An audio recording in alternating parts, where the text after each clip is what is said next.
You caught me in the middle of a fantastic book. Have you ever read the Percy Jackson or the Heroes of Olympus series? Well, the Heroes of Olympus is the second part of the Percy Jackson series, featuring the Roman side of the mythology and new heroes alongside the heroes I adored in the Percy Jackson series. This book, The Trials of Apollo, takes place 6 months after the Heroes of Olympus series ended. Apparently, because Apollo is the god of prophecy, and his son on the Roman side started a civil war between the Roman and Greek demigods, Zeus blamed Apollo, so he banished Apollo to a mortal life on Earth, as a scrawny 16-year-old boy with acne. If you at all are familiar with Apollo from Percy Jackson, you will know that this is a fate worse than disappearing into oblivion, and he will break the fourth wall and tell you directly, many times. It is fantastic. If you've not read the previous series, you will still enjoy this book. In fact, it will most likely have you going to the nearest bookstore to buy them all, just to further dwell in the world of Greek and Roman demigods. I have not completed the Heroes of Olympus series, and I still thoroughly enjoy it. Apollo is a hoot, especially when he talks directly to you. I digress. Back to the book. When we first see Apollo, he is falling to a life as a mortal in Manhattan. He learns that some of his enemies from his past are coming after him, so he seeks Percy Jackson to help him and to claim him. Zeus forced him to be a mortal twice before, and he served a demigod for a year or so. Zeus, he hopes, because that's what happened the other 2 times, will restore his godly powers to let him go home. Unfortunately, he comes across another demigod, Meg, who saves him and claims him first. It's a hilarious new perception of the world of Percy Jackson, and it is well worth diving into. No pun intended, with Percy being the son of Poseidon.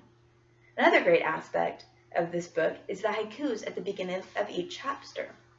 Apollo is also the god of poetry, so each chapter begins with a haiku preview. Haiku preview? Hey, that rhymes. I guess I'm channeling a little Apollo myself. Anyway, each chapter begins with a haiku preview that shares what happens in the chapter. In the preview I'm about to read, Meg and Apollo, well, another great aspect of all the 3 parts of the series is trying to guess the parent of the demigod. So anyway, Meg and Apollo are being driven to Camp Half-Blood for Apollo and Meg's safety, as well as getting answers from Chiron. While driving, 3 shiny blobs follow them and attack them, making Percy crash into a peach orchard. It's January, so all the peaches are rotten and dead because of the winter. The 3 shiny blobs turned out to be the spirits of disease that were released from Pandora's box. They hate Apollo because, according to Apollo, he became the spreader of disease when he was born because they were uncontrollable and they spread the disease needed to be regulated to affect unruly population. Chapter 8. Peaches in Combat. I am hanging it up now. My brain exploded. The Peach Baby launched himself with Knossos and bit his head off. That is not a figure of speech. The Carpo's fanged mouth unhinged, expanding it to an unbelievable circumference, then closed around the cadaver's head and chomped it off in one bite. Oh dear, I hope you weren't eating dinner as you read that. That's the 4th wall he's breaking. In a matter of seconds, the Knossos had been torn to shreds and devoured. Understandably, the other 2 Nosai retreated, but the Carpos crouched and sprang. He landed on the second corpse and proceeded to rip it into a plague-flavored cream of wheat. The last spirit dissolved into glittering smoke and tried to fly away, but the Peach Baby spread its leafy wings and launched himself in pursuit. He opened his mouth and inhaled the sickness, snapping and swallowing until every wisp of smoke was gone. He landed in front of Meg and belched. His green eyes gleamed. He did not appear even slightly sick, which I suppose wasn't surprising since human diseases didn't infect fruit trees. Instead, even after eating 3 whole Nosai, the little fellow looked hungry. He howled and beat his small chest. Peaches! Slowly, Percy raised his sword. His nose was still red and runny, and his face was puffy. Meg, don't move, he snuffled. I'm gonna... No, she said. Don't hurt him. She put her hand tentatively on the creature's curly head. You saved us, she told the Carpos. Thank you. I started mentally preparing a list of herbal remedies for the regenerating severed limbs, but to my surprise, the Peach Baby did not bite off Meg's hand. Instead, he hugged Meg's leg and glared at us, as if daring us to approach. "Peaches," he growled. "He likes you," Percy noted. Why?"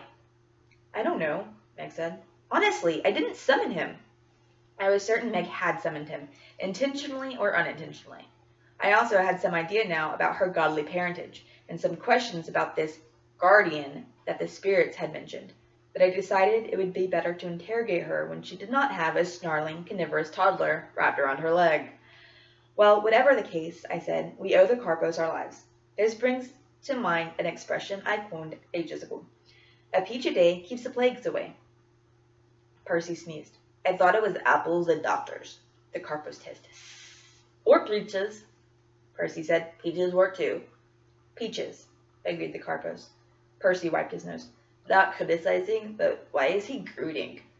Meg frowned. "Grooting?" "Yeah, like that character in the movie. Only say one thing over and over." "I'm afraid I haven't seen that movie," I said, "but this Carpos does seem to have a very targeted vocabulary." "Maybe Peaches is his name."